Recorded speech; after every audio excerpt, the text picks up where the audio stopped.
For me, there are three things that I keep thinking about: flexibility, autonomy, and trust. I am amazed at the flexibility of the education system in both countries, how they are able to move from academic to technical and vocational education in a very seamless way. Every effort to encourage that transfer from one area to the other, always centered on the children and what their needs are. But one of the key standouts for me was that education is a conversation about trust. So teachers have the autonomy in the classroom to make decisions about assessment, about the learning paths of the students. I guess this really works. So that is indeed excellent. I think it will be good for us to take some of maybe intangible qualities such as trust, allowing creativity, a little more creativity in the system.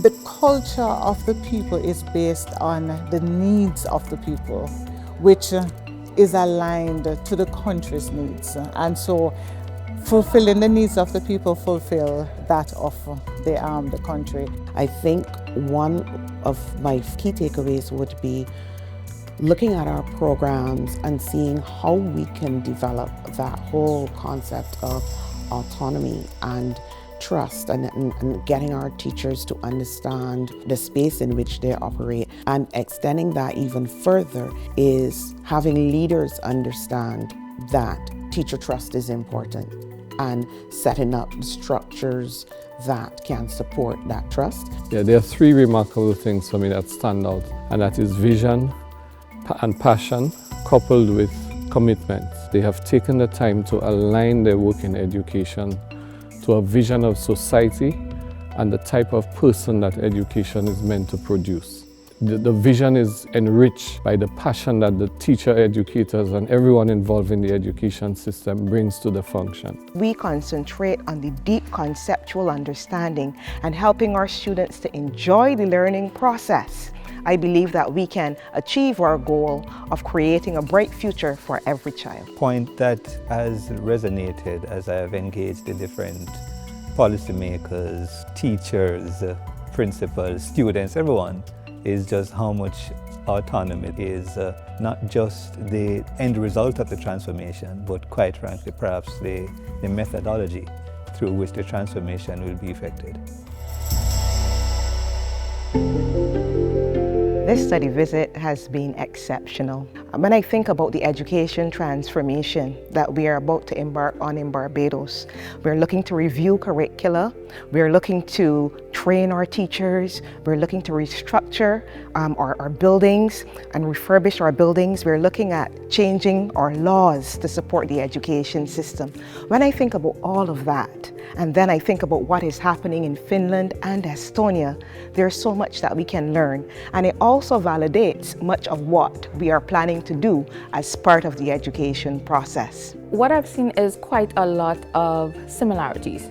In Trinidad, we have some of similar approaches, but what I would take back is really about contextually relevant. So it works here, but we have to figure out how we can tweak what we have seen so that it can work for us as a people in the Caribbean. We look at the education system overall, and I think that's really a very good thing. I think I can see some opportunities that we could make some changes even back home in the Caribbean. Important one for me has to be the importance of the teacher to the system. There are multiple opportunities for teacher professional development, and I think that's something that we want to also be able to do back in Barbados as we try to transform our education system so that every child benefits in a meaningful way. We have some great features in our systems at home. However, I think a little bit of the creativity, the flexibility, and the adaptability ensure that the outcomes are achieved. How much autonomy we can actually give to our young people, as well as